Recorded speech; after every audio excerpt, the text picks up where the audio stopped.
Hey, Firebrand X here with a video tutorial on the PSIO that recently got in. I pre-ordered it last year, so I've been waiting quite a long time to finally get my hands on this thing. Bit of a steep learning curve with all of the things you have to do to get it up and running, but once you do, it's actually quite a nice little device. The only major problem that I've noticed thus far in testing all my games, which they acknowledge on the forums, is the sound.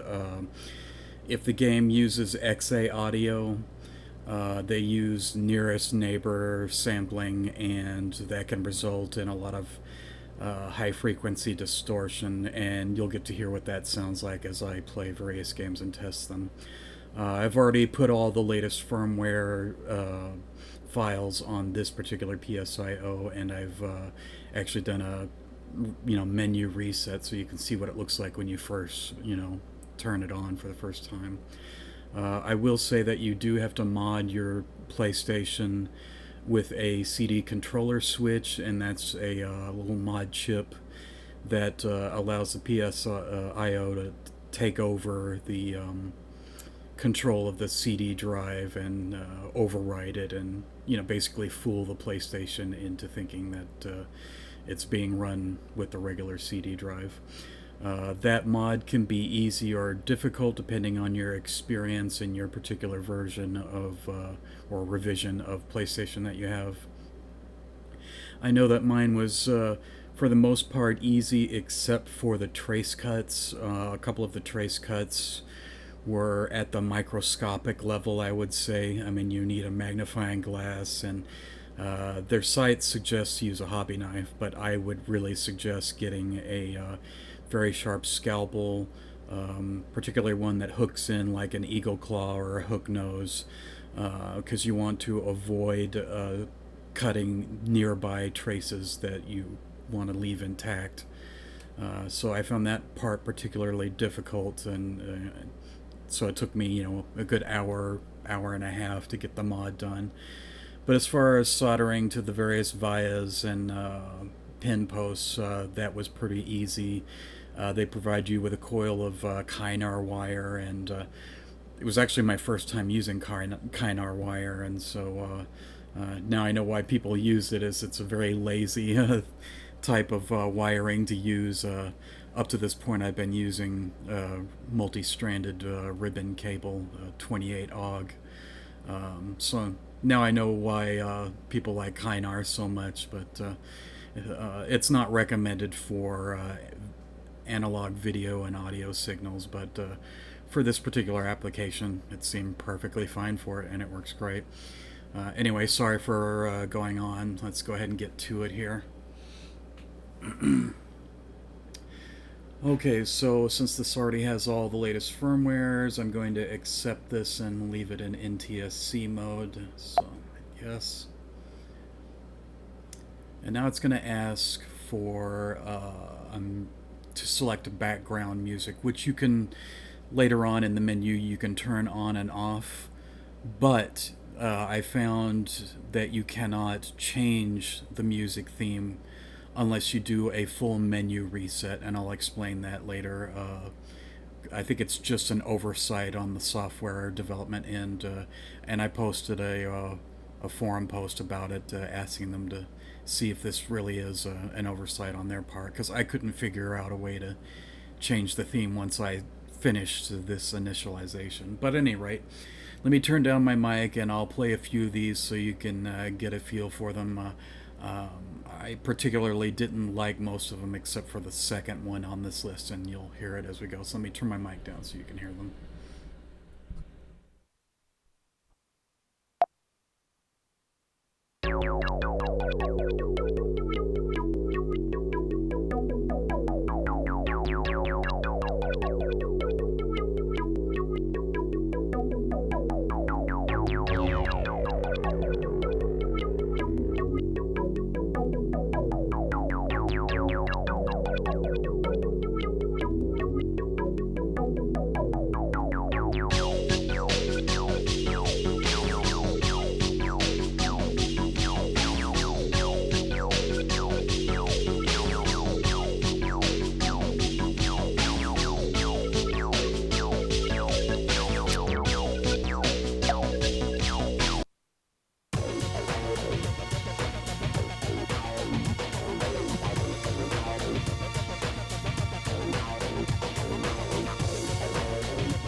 Okay, so that's the selection you get for background music. Of all those, I thought, let's see, this one here, number 58, I thought that was the best one, so I'll select that one. Oh, no, no try. Let's see. Well, I guess I have to load it first. There we go. And enter your name, so let's go ahead and do that. Actually, turn down the, just gonna turn that down so you can hear me better here. Anyway.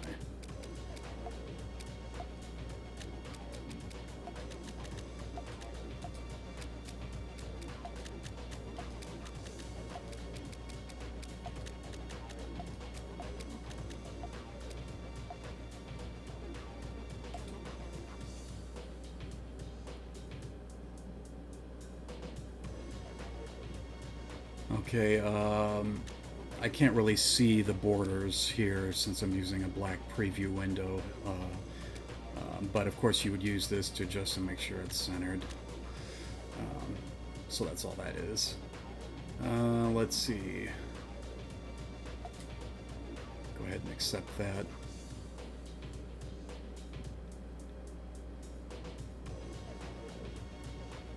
And press the triangle to save.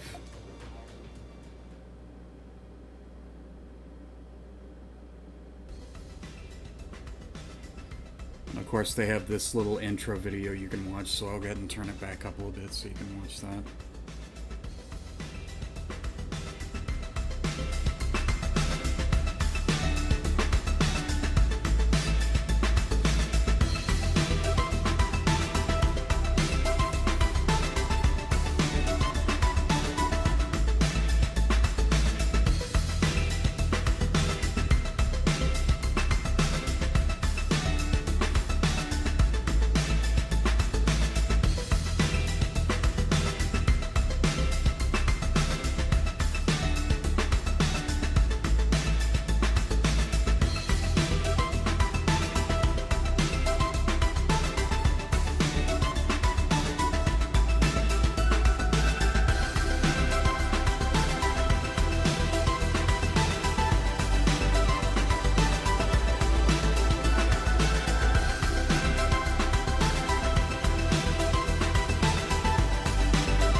And having to go through all this again is a really good reason why they need to have that background music option.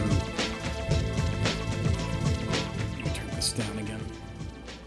Have that background music option selectable. I mean, you can turn it on or off from this menu, but once you select it from that initialization, you're stuck with it. So, like I said, I pointed that out on the forums. Maybe I'm missing some sort of menu selection somewhere, but I swear I couldn't find it. But at any rate, you can see here, this is the basic preview menu with none of the bells and whistles turned on. Let me go ahead and turn that music off.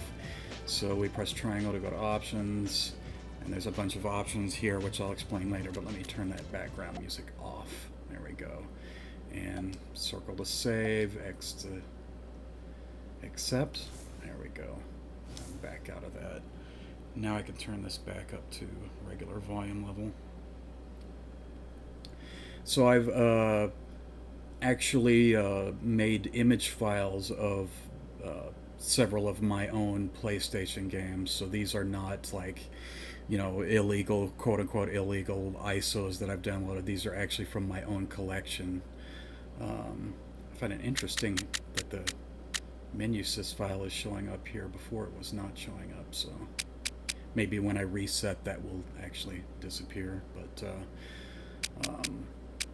so these are the games that I've actually converted to bin queue format. But there's an issue with this PSIO with the queue format that they use a special format called CU2 or Q2, however you want to pronounce it. Instead of CUE, it's CU2. And it's for games that use the Red Book audio for referencing audio off the CD. Those games will either crash or they won't play properly without that CU2 file. So you have to convert all the CUE files into CU2, and they have a utility that does that you can download. But the main thing that you want to download is the PDF file, the system manual file, I believe it's called, and it's under the support tab and downloads on their PSIO website. I know they pronounce it PSIO, but I'm sorry, I'm going to call it PSIO. But at any rate, download that systems manual PDF file and study it very carefully, because everything in there is very important. There's a steep learning curve to get everything set up correctly. So yeah, I haven't put anywhere near all of my games on here, but I didn't want to take forever converting them myself, so I just got a nice selection here of some games to test out. But before we do that, I'm going to do some option changes here. So let me go back to that options menu, sound effects on. The PlayStation logo pop-up, that's just when you select a game and load it. You can have it be Japanese logo or nothing, or the 1994 splash. I think that 94 splash is really cool because it reminds me of the commercials of the 90s, so that's my personal favorite to use. And you'll see what that looks like when I load a game. Of course, so you already know background music, you can turn it on or off. And I actually leave it on when I'm just playing games and navigating the menu, because it's pretty cool for that. But for the purposes of this video, so you can hear me, I'm going to leave it off for now. But again, this is where I found an issue is, yeah, you can turn it on or off, but you can't like change the type of music like you could during that initialization phase. And so like I say, I posted a question about that on the forums, and maybe it's just an oversight on their part, or it could be an oversight on my part. Burn-in timer, I don't care about that, I'll leave it off. Selection bar color gray, I like blue, so I'll change that to blue. Japanese navigation changes which buttons are accept or cancel. I just wanted to stick with the default and get used to that, so I leave that to no. Show file sizes, I don't care about that. This here is how it handles that XA audio mode, and there's 3 modes here, or 4 if you count off. This one here is supposed to be the most compatible, so I'm going to stick with that one. And that's really the biggest problem right now, like I said before, with the PSIO, is the playback of XA audio has high frequency noise because of the way it's like nearest neighbor sampled.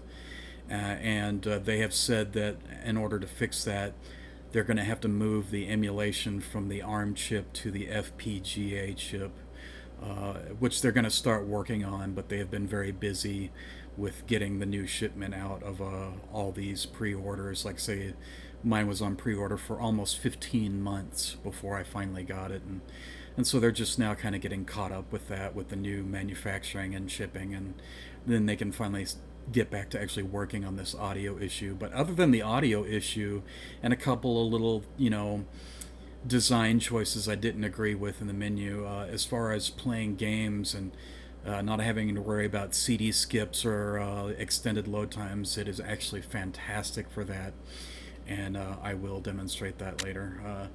License, you can select the region, but I just leave it on auto because it will just detect based on the game image what region to choose. Enable fast boot, and I'm actually going to turn this on to yes because you can't actually do an in-game reset with the PSIO, and they have said that it would require a physical mod to the PlayStation in order to add that ability, which they might look into in the future.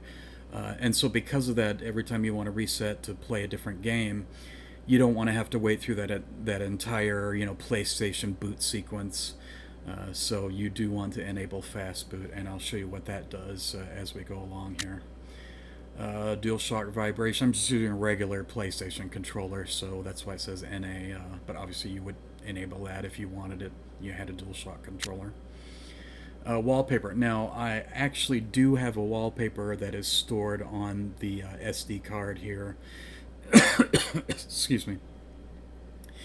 And it has to be bitmap format, and it has to be 320 by 256 in pixel size. So keep those two factors in mind. And I found some really nice fan art for Castlevania Symphony of the Night that I use for a background wallpaper. So I'm going to go ahead and enable that, and you'll be able to see it once I back out of this more clearly. Change username? No, I don't want to do that. System diagnostics, I believe they don't have that working yet. In fact, if you click on it, it says, yeah, not available in development. System information, this gives all of the firmwares detected and all that stuff. Back out of that. Legal information, nobody cares.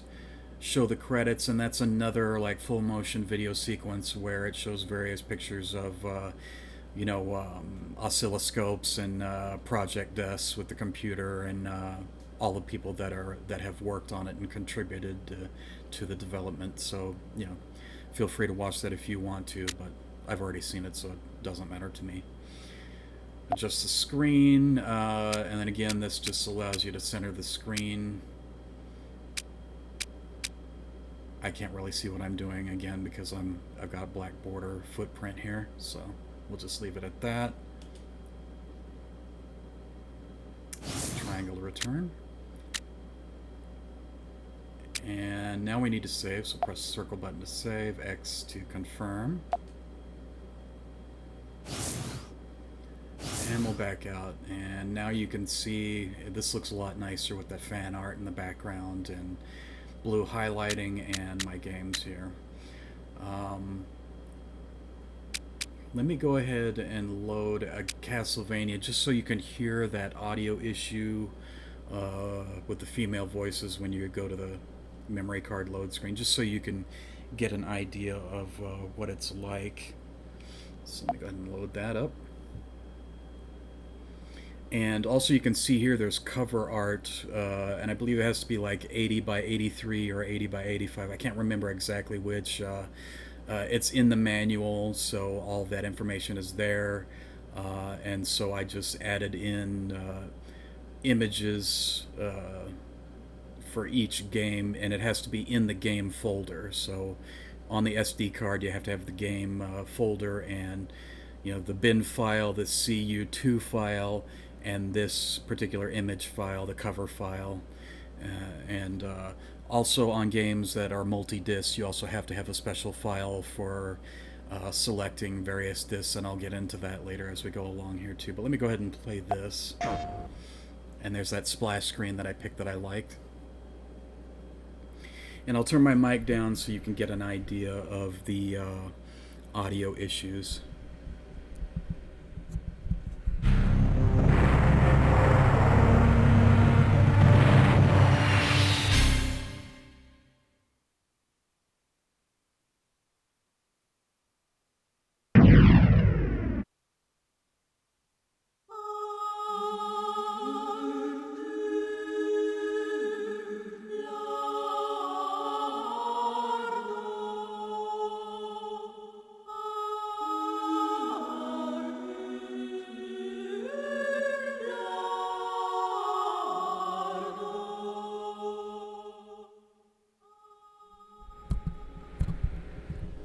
Okay, so you can tell that there's a lot of distortion in the high frequencies there, and that is that XA audio issue where, again, they are going to be working on that to fix that.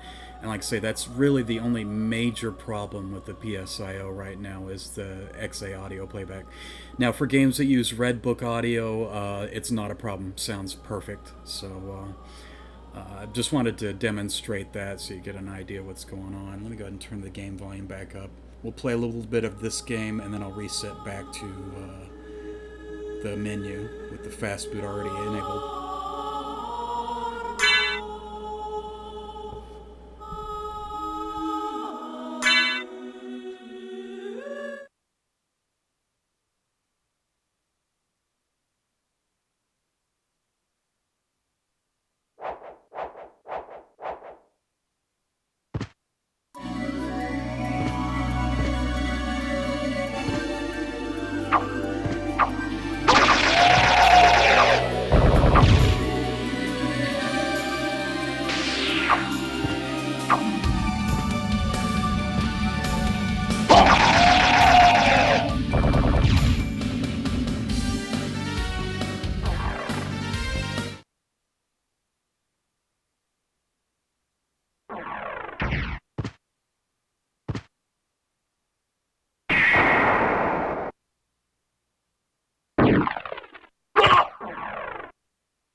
So yeah, it everything loads as fast as it possibly can, and that's fantastic. And there's no skipping in the FMVs. But again, as you can even hear in this music, whenever it uses that XA audio, compressed audio format, that nearest neighbor scaling, if you will, or interpolation, I guess I should say. That's why it sounds so bad on the high frequencies. Let me go ahead and do the reset. And it should, yeah, here we go. See, it immediately goes to the PSIO boot menu here. Now it's got to load up the actual game menu. There we go. And yeah, now that sys file is no longer visible. I figured that was the case. It was just a thing where once it was reinitialized, it would no longer show that file. Let's see, what else do I need to discuss here? Let's go ahead and Doom here. Doom and Final Doom, they both use Red Book audio, and because I didn't really study the manual very clearly, I thought, well, I'll just throw the image, the bin queue images on there like everything else and play the games, and they were all working. And then I get to Doom, and it doesn't work at all. Like it will crash on the load where it's trying to load the title screen.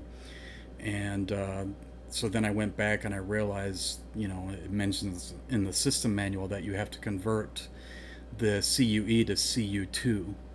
And so I did that for all these games, and now Doom runs perfectly fine now. So we'll go ahead and load that up. And so I can demonstrate that it does work fine. And there again is more artwork that I put in each folder for each game.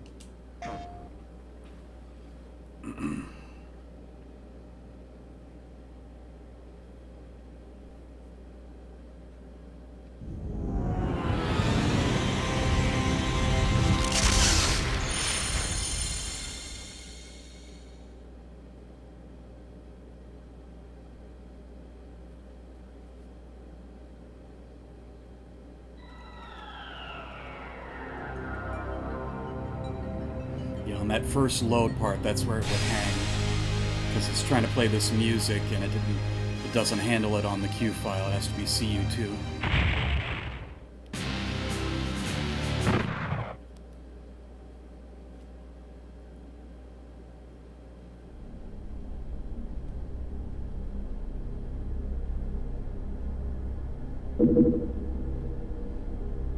This was the game that actually made me buy a PlayStation back in the day.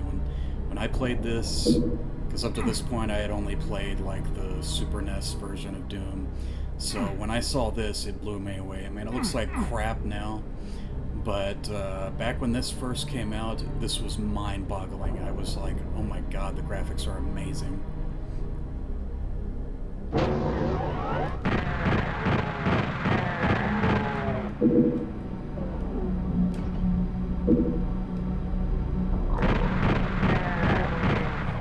So I won't play very far into this. So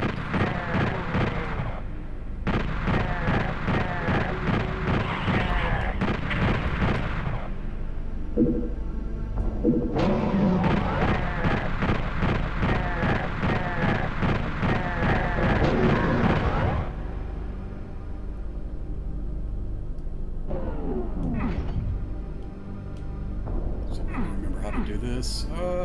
Yes. If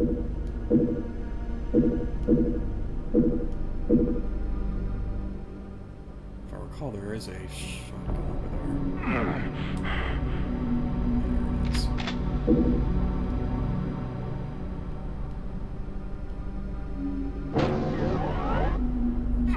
Already got full ammo for the shotgun. If I can remember, okay, it's a square button for fast run. Let's see if we can do this. Oh, I was going to try and strafe it, but it just goes straight ahead. I know if you strafe it while speed running, you can actually avoid taking any damage, but whatever.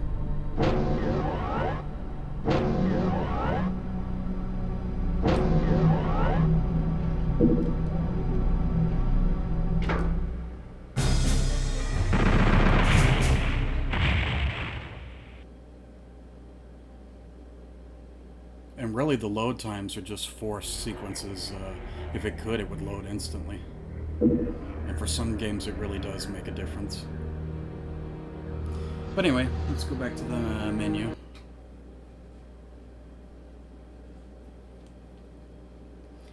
Because there is something else that was a steep learning curve for me that I want to explain.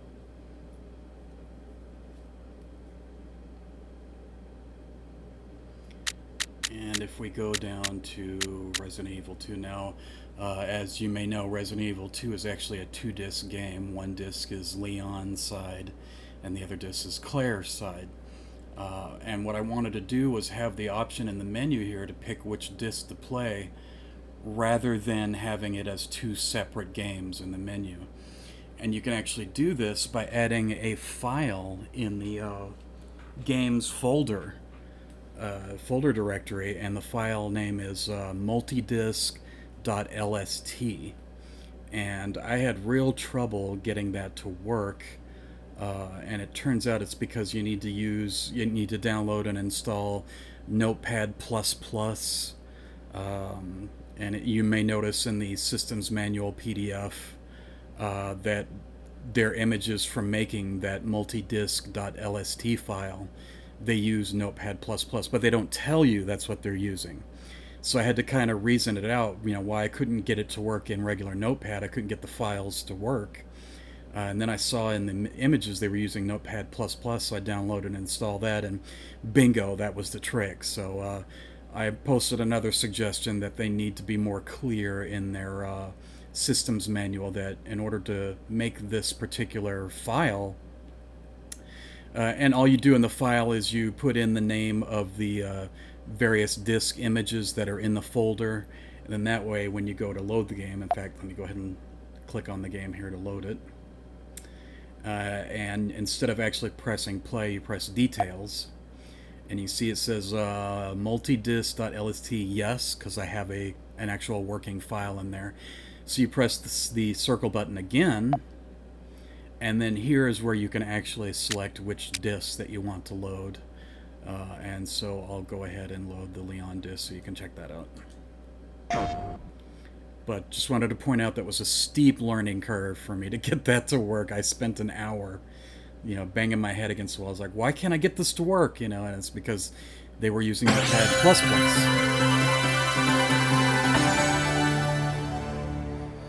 But I'll turn my mic down so you can, and I'll play a little bit of the game.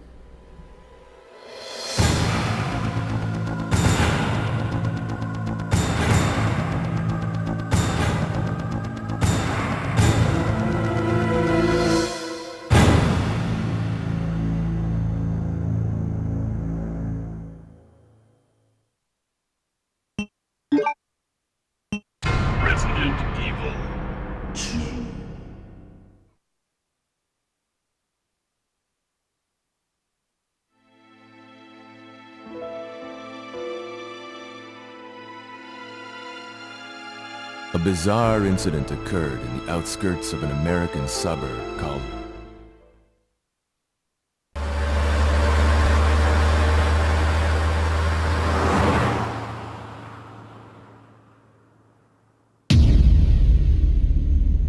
I won't bother to play through all of the FMV. I just wanted to show that, with it being on the SD card like this, there's no skipping. It plays it perfectly. So let me go ahead and skip past it.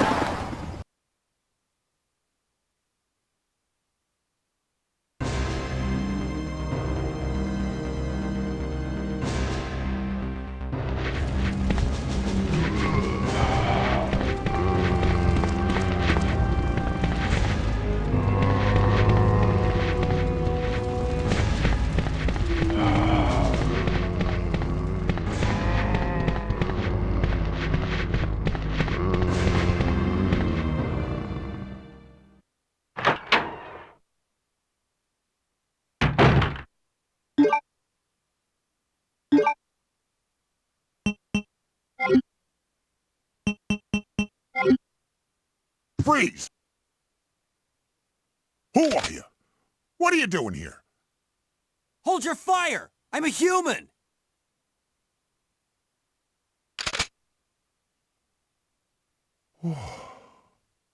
Sorry about that. I thought you were one of them.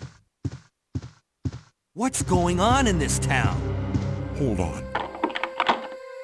I don't have a clue. By the time I noticed something was wrong, the entire city was infested with zombies. But you should be safe inside here. I'm keeping a close eye on things.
Boy,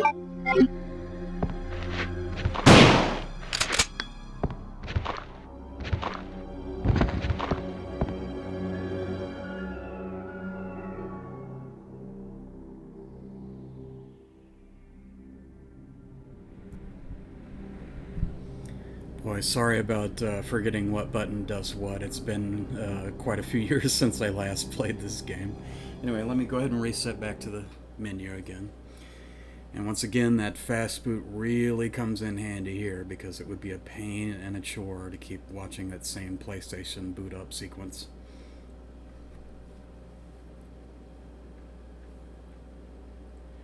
Alright, and another example of that multidisc.lst file would be the X-Files. It's a 4-disc set, and it's a game that notoriously is emulated incorrectly on PlayStation 1 hardware.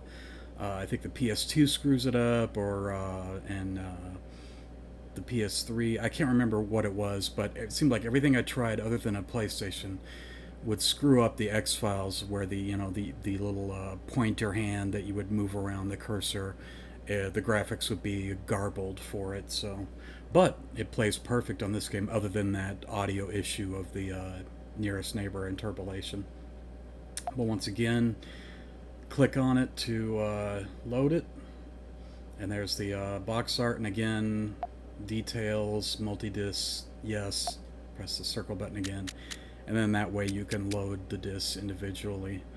From what I understand, for games that are multi-disc that expect you to, swap discs, like, alright, like say, for example, Final Fantasy VII, I was reading in the manual that what you do there is you eject the SD card and then put it back in, and it basically pretends like it's swapping a disc. I would hope that they would add in a way that you can just tell the in-game menu, okay, the new disc is in, because I think that would be kind of a chore to have to get up and pull the SD card out and insert it back in. You should be able to do it from the menu, but I will need to install Final Fantasy VII and try that myself someday, and see if there's if you're forced to do that, or if it needs to be a feature request. But let me go ahead and load up the first disc here, and so you can, and I'll turn my mic down once again, and this time I'll let some of the FMEs go.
Why Agent Wilmore? Why Agent Cook?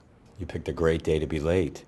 There's some big gun in from D.C. I don't know what's up, but it looks serious.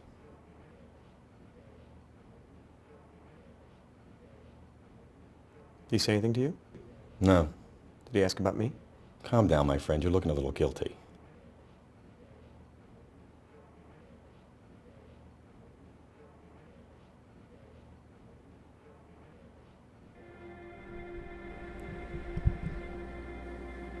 And you can see the pointer is working perfectly, you know. So, even for very touchy games that don't work on non-PS1 hardware, it seems to work perfectly fine here. Hey, partner, how's it going? So who's the big gun from D.C.? I think his name is Skinner. Assistant Director Skinner. Did, Shank seem upset? Well, he smiled at me. That's never a good sign. Anyway, let me go ahead and reset again. I will say that if you've not played through this X-Files game and you're a fan of the series, I actually think this game on its own was one of the best episodes, if you will, that they ever made. I mean, I know it's got, you know, a point-and-click interface, but the actual photography and storyline of this game was fantastic, and I was kind of disappointed they didn't expand upon the character that you play in this game. So yeah, my whole family that played through it really enjoyed this game, and it was a great, you know, like you say, if you will, an episode of the series. Very long episode, but you know, it had some of the favorite characters in there, like Deep Throat and Mr. X or whatever. But let me go ahead and once again reset back to the main menu here.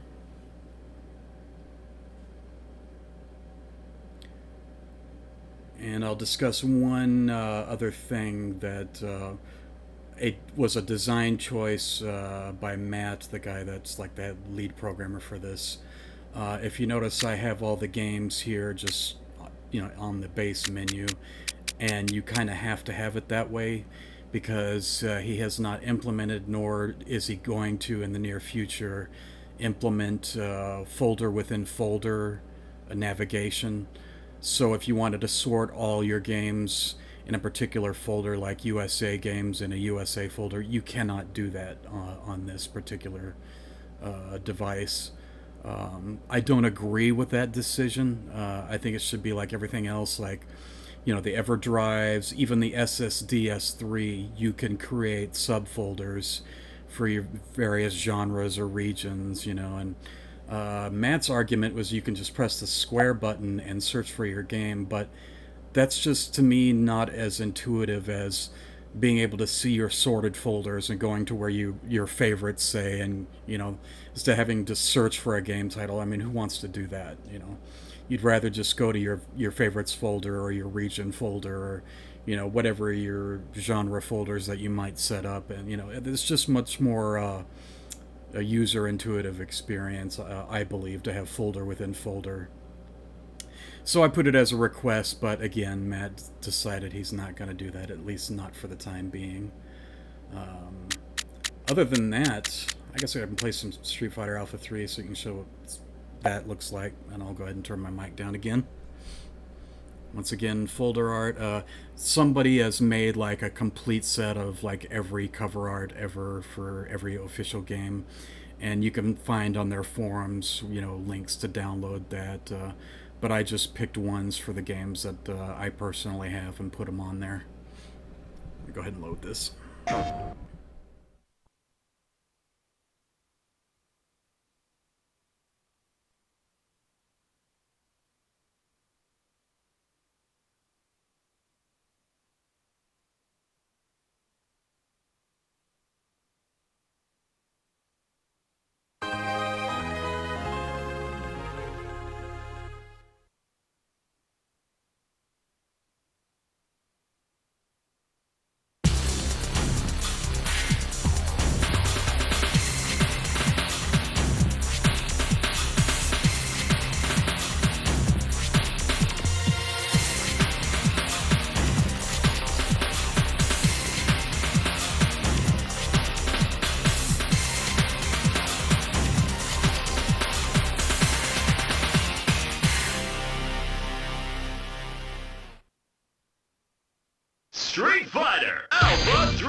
You can't give it up!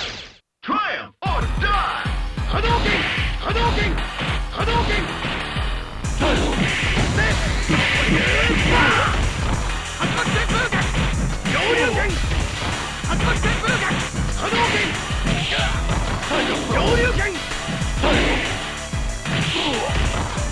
Hadouken!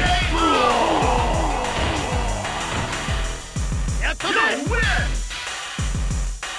Let's party! Fated strike! Hadouken! Hadouken! Hadouken! Shoryuken! Shoryuken! Shoryuken! Hadouken! Hadouken!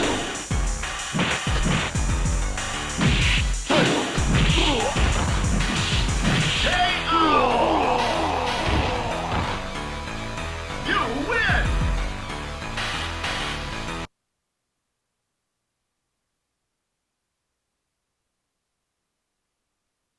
Hey, there's somebody who can stop this fighting machine!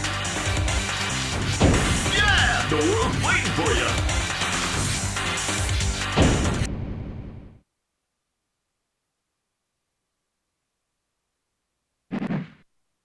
It's showtime! Go for it, man!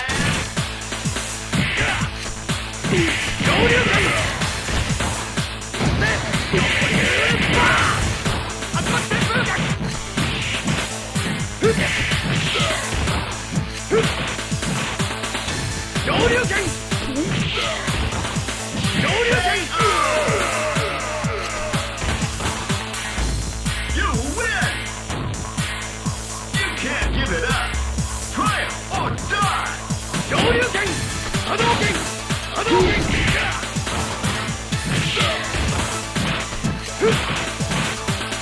Hadouken! Hadouken!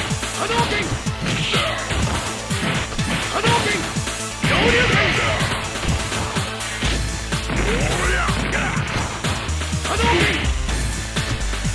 Hadouken! Shoryuken! Hadouken! Hadouken!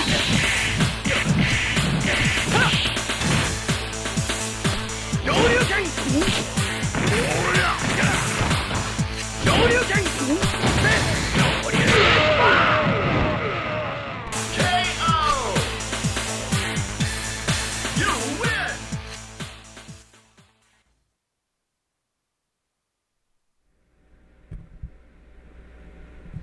Anyway, let me go ahead and reset back to the menu once again here.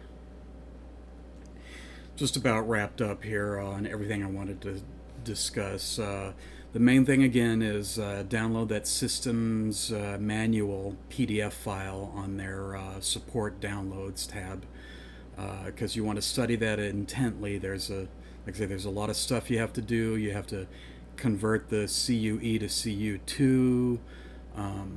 You have to learn how to make those multidisc.lst files for multidisc games. They do have software for batch converting, and you kind of have to get the hang of using that. It has a thing where if you want to use it by itself, not hooked up into the PSIO, it will be like all sluggish because it keeps trying to detect the PSIO, and you have to go to the settings and turn off the manual detection of the PSIO in that program. And then you have to remember to save your settings, because if you close the program and then open it back up, it'll revert back to trying to detect the PSIO, and if it's not hooked up, then it bogs down and you're like, what the heck, you know. So and I just used it for converting various games to the CU2 format. You could probably do it manually, because I've looked at the the files in like Notepad, and it just like it simplifies the CUE into a much more simple format. But it's probably better to just use the program so you don't run into any compatibility issues. And of course, the other thing is the multi-disc LST file. You need to download and install Notepad++ in order to get that working properly. And you need to set the format to ANSI, ANSI. because once again, if it's not the right format, it won't work. You'll actually have the game, like, you try to load the game and it will crash on this menu. It will just sit there frozen. So other than that, and the difficulty of installing the micro switch for the CD controller, that can, like I say, that can be pretty difficult if you're not experienced with microscopic trace cutting and soldering on very tiny vias. You know, actually with the Kynar wire, that was really easy. I didn't have a problem with that. It was like, I realized this is not something for beginners. So you know, if you're not comfortable with installing the controller, you definitely want to have somebody you can trust do that for you, that knows what they're doing. And other than that, really the big main thing is the audio. You know, for XA audio, they are going to work on it, and I, like I say, I believe their footnote for that is they need to move the emulation over to the FPGA from the ARM chip, so that way they can actually get the proper filtering going. And once they do that, few minor gripes aside, this would be a fantastic device for you know, playing all your PlayStation games. I should point out that I'm using HD Retrovision Genesis cables with the PS1 adapter. It works great for my setup so that I can route the audio through my ADC converter. So you've been listening to the audio through my Sony ADC deck rather than through my OSSC. And lastly, I've been running the OSSC in generic 4.3 mode, and those of you experienced with the OSSC can probably understand why. There's a lot of resolution switching that goes on in some of these games, and you'll notice it when the screen goes blank and says no signal.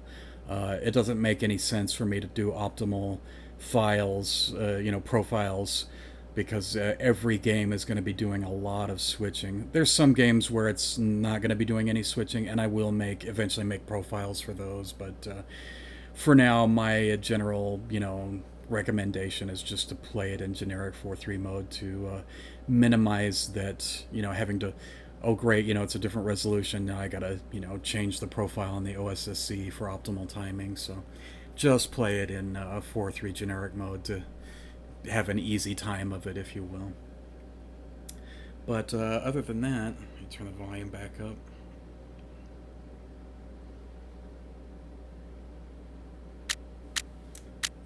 Go back to here, turn on background music. There we go.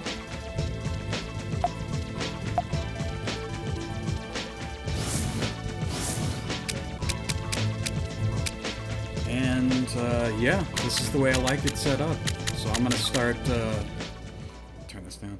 I'm gonna start converting more of my collection of games into you know, BenQ, and then of course using their program to convert that Q file into CU2. For burning my own, or not really burning, for making my own BenQ images, I use IMG burn. It's probably pronounced MGburn because they got lowercase mg, but it's IMGBURN. It's a freeware program that you can install, and it's really simple for making BenQ file images of all your PlayStation games. So with that said, I'm going to go ahead and sign off now. It's a pretty long video, and I apologize for rambling or stuttering on my words. It's kind of live, off-the-cuff kind of thing I wanted to do to give a kind of an in-depth review of the PSIO if you decide you want to get one.